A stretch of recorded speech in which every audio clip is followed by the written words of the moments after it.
संक्षेप 6 पुराण उमा संहिता अध्याय 28। भगवती उमा के कालिका अवतार की कथा। समाधि और सुरथ के समक्ष मेधा का देवी की कृपा से मधु कैडव के वध का प्रसंग सुनाना।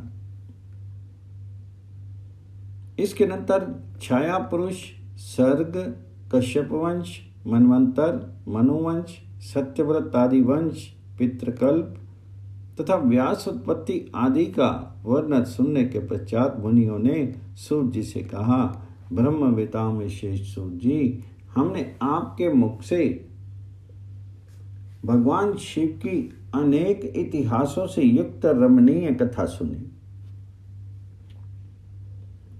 जो उनके नाना अवतारों से संबंध रखती हैं तथा मनुष्यों को भोग और मोक्ष प्रदान करने वाली हैं।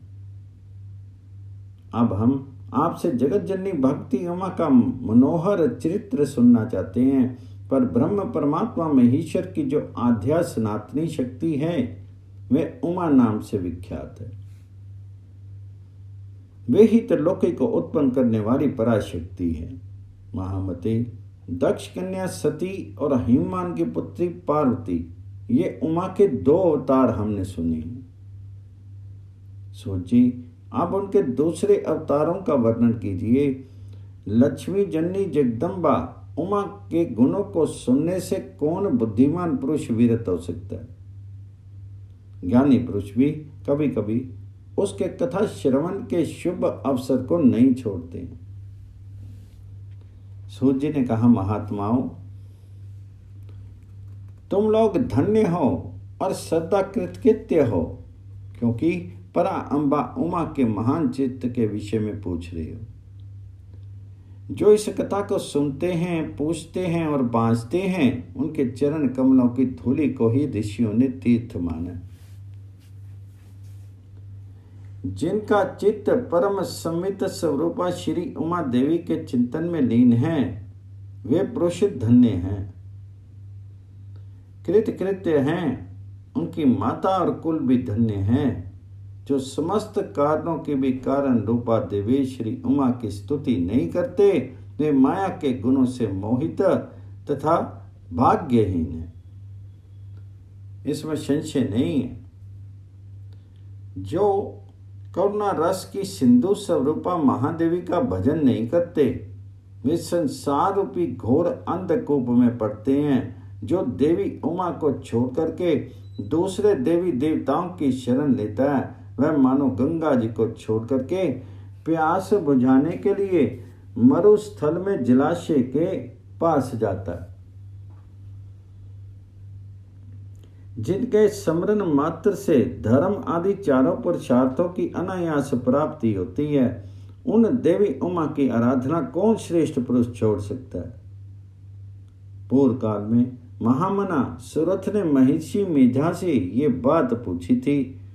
उस समय मेधा ने जो उत्तर दिया, मैं वही बता रहा हूं, तुम लोग सुनो। पहले स्वारोचिष मनवंतर में विरथ नाम से प्रसिद्ध एक राजा हो गए हैं। उनके पुत्र सुरथ हुए, जो महान बल और पराक्रम से संपन्न थे। वे दान निपुण, सत्यवादी, स्वधर्म कुशल, विद्वान, देवी भक्त, दया सागर तथा प्रजाजनों का भली भांति पालन करने वाले थे।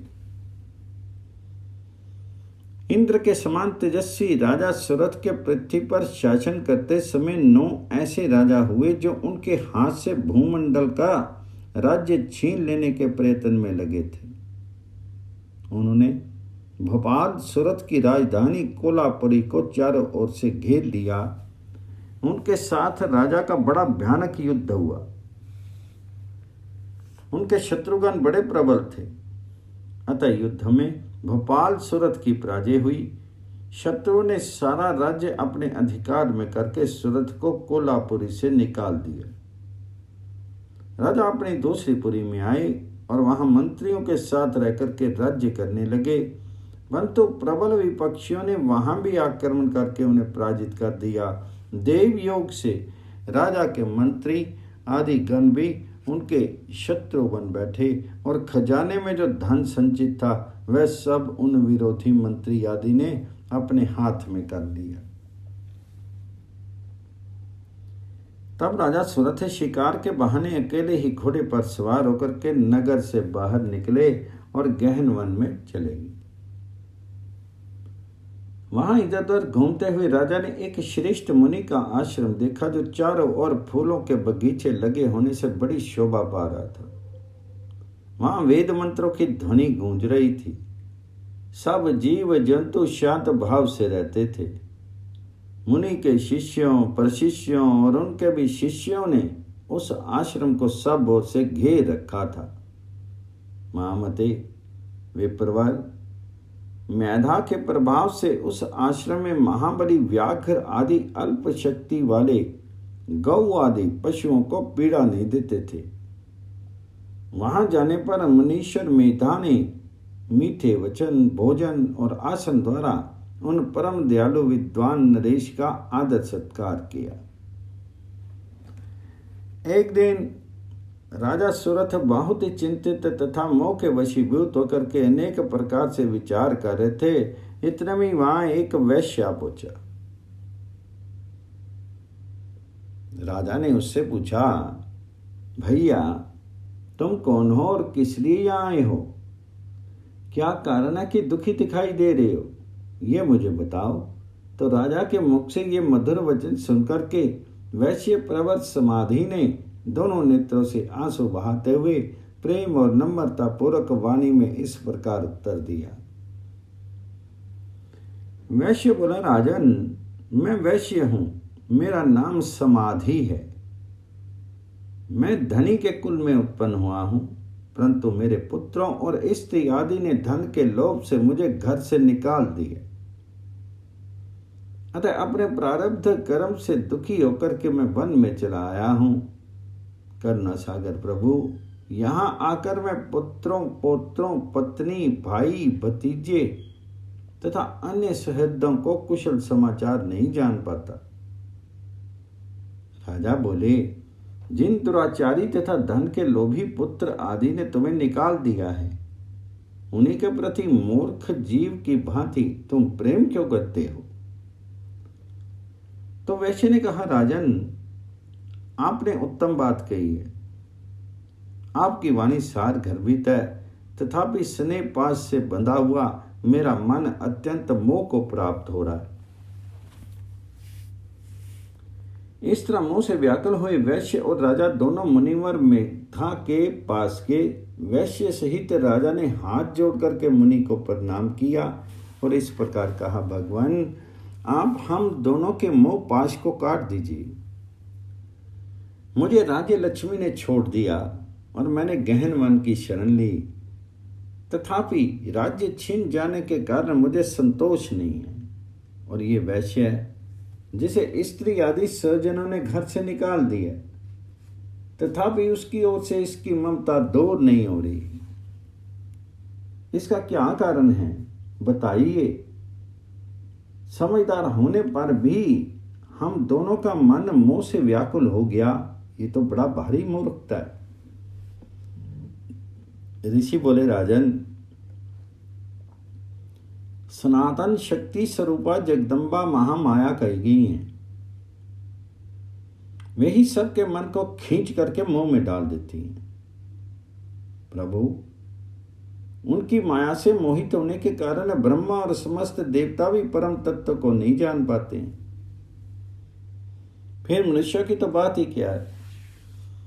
वे परमेश्वरी ही राज्य, सत्य और तम इन तीनों गुणों का आश्रय ले समय के अनुसार संपूर्ण विश्व की सृष्टि, पालन और संहार करती है। निपश्रेष्ठ जिसके ऊपर वे इच्छा के अनुसार रूप धारण करने वाली वरदायिनी जगदम्बा प्रसन्न होती है, वही मोह के घेरे को लांघ पाता है। राजा ने पूछा, मुनि जो सबको मोहित करती है वे देवी महामाया कौन है और किस प्रकार उसका प्रादुर्भाव हुआ है, ये कृपा करके मुझे बताइए। तो ऋषि बोले, जब सारा जगत एक कार्णव के जल में निमग्न था और योगेश्वर भगवान केशव शेष की शैया बिछाकर योग निद्रा का आश्रय लेकर के शयन कर रहे थे, उन्हीं दिनों भगवान विष्णु के कानों के मल से 2 असुर उत्पन्न हुए, जो भूतल पर मधु और कैटव के नाम से विख्यात हैं। वे दोनों विशालकाय और घोर असुर प्रलय काल के सूर्य की भांति तेजस्वी थे।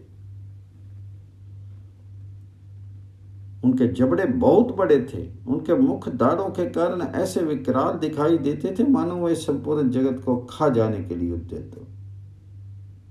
उन दोनों ने भगवान विष्णु की नाभि से प्रकट हुए कमल के ऊपर विराजमान ब्रह्मा को देखकर पूछा, अरे तू कौन है?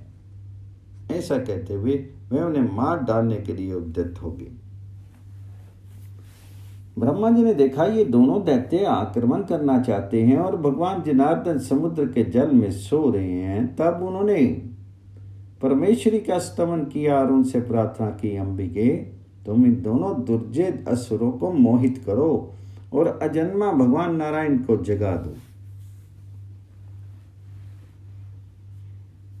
ऋषि कहते हैं, इस प्रकार मधु और कैटव के नाश के लिए ब्रह्मा जी के प्रार्थना करने पर संपूर्ण विद्वान की अधिदेवी जगत जननी महाविद्या फागुन मास के शुक्ला द्वादशी को त्रैलोक्य मोहिनी शक्ति के रूप में प्रकट हो महाकाली के नाम से विख्यात हुई। तन आकाशवाणी है, कमलासन डरो मत, आज युद्ध में मधु कैटव को मार करके मैं तुम्हारे कंटक का नाश करूंगी। यूं कह करके वे मां माया श्री हरि के नेत्र और मुख आदि से निकल करके अव्यक्त जन्मा ब्रह्मा के दृष्टि पथ में आ खड़ी हो गई। फिर तो देवादिदेव ऋषिकेश जनार्दन जाग उठे।